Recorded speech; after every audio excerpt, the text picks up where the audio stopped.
watching News Channel 11 at 5. Ahead on News Channel 11 at 5, a second casino proposal is revealed for Bristol, Virginia. We'll reveal details of the latest effort in a live report. Tonight, the public gets a once-a-year chance to openly voice opinions about the state-governed merger that created Ballot Health. We'll have a live report ahead of that annual meeting. The Buffaloes are going fishing. We'll tell you why Milligan College is getting hooked on a new competitive sport.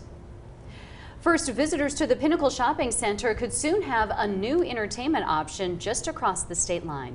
Welcome into News Channel 11 at 5. I'm Sarah Diamond. I'm Josh Smith. We first brought you this breaking news this morning through a WJHL News text alert.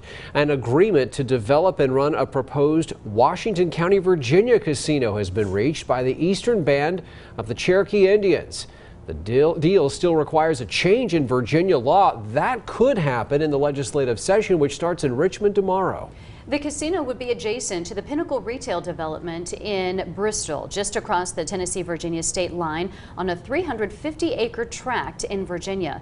It's owned by Pinnacle developer Steve Johnson. News Channel 11's Jackie DeFusco joins us live from Bristol with more on this developing story. Jackie.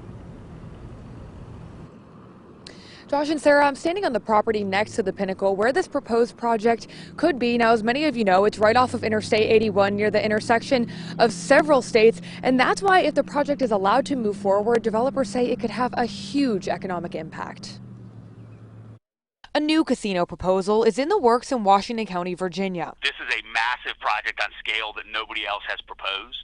In addition to a casino, the 350-acre land adjacent to the Pinnacle could be home to a luxury hotel, a 15,000-seat outdoor concert venue, and an indoor water park. The project is a partnership between local developer Steve Johnson and the Eastern Band of Cherokee Indians, the tribe that runs Harrah's Cherokee Resort and Casino in North Carolina. So to have the local Cherokee tribe, who also has experience running a major casino resort, is a dream come true for a region. For that dream to come true, the General Assembly first has to legalize casino gambling in the Commonwealth. Last session, lawmakers voted to study the impact of casinos in 5 designated localities, including one proposed for the former Bristol Mall in fall 2018. Now developers of the project near the Pinnacle want lawmakers to set up a process that would allow for regional competition before a project is picked. It would be a shame if the General Assembly put a process in place that foreclosed really good projects from going forward.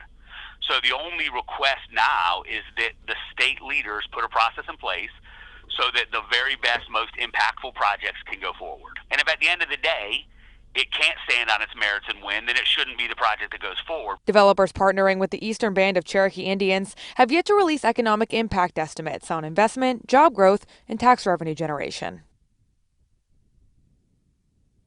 Now, the legislation considered by the General Assembly last year did include a requirement for a local referendum before any casino project could move forward. But now with Democrats in control in the Commonwealth, that requirement could be eliminated. But we'll just have to wait and see. Lawmakers reconvene in Richmond later this week. Back to you guys. Jackie DeFusco, thank you. Now, today's announcement, as you've heard, is the second proposed casino in Southwest Virginia. The other would be operated by Hard Rock and would be inside the former Bristol Mall property in Bristol, Virginia, not far from the Pinnacle. You can learn more about both proposed projects. Extensive reporting is posted now on WJHL.com. And as Jackie mentioned before, either of these casinos can become reality. The Virginia General Assembly has to act. They have to pass some laws to make them legal. The nearest Cherokee casino to the Tri-Cities is in Cherokee, North Carolina, the state's first. It opened in 1997 as a video poker facility. A second casino, Harrah's Cherokee Valley River, is also operated by the Eastern Band of Cherokee Indians. It is in Murphy, North Carolina. Fabian Casahoon looked into what this casino and resort offers, which could be similar to what Bristol, Virginia residents can expect in their neck of the mountains. Well, Sarah and Josh, more than 20 years later, Harrah's Cherokee Hotel and Casino is still thriving. It's a 56-acre property, 21-story hotel property that it stands 21 stories high. That's more than 1,100 hotel rooms with various amenities. 750 more are planned, and there are nearly a dozen hotel or restaurants in that facility. Now, Harrah's Cherokee Casino has 150 square foot gaming space, in that space more than 3,000 slot games, plus blackjack, roulette, and more. The other casino and resort located in Murphy is smaller, but includes many of the same games and amenities. According to their websites managed by Caesars Entertainment, both casinos will soon offer sports betting. More than 2,000 people are employed at that casino and resort. Guys?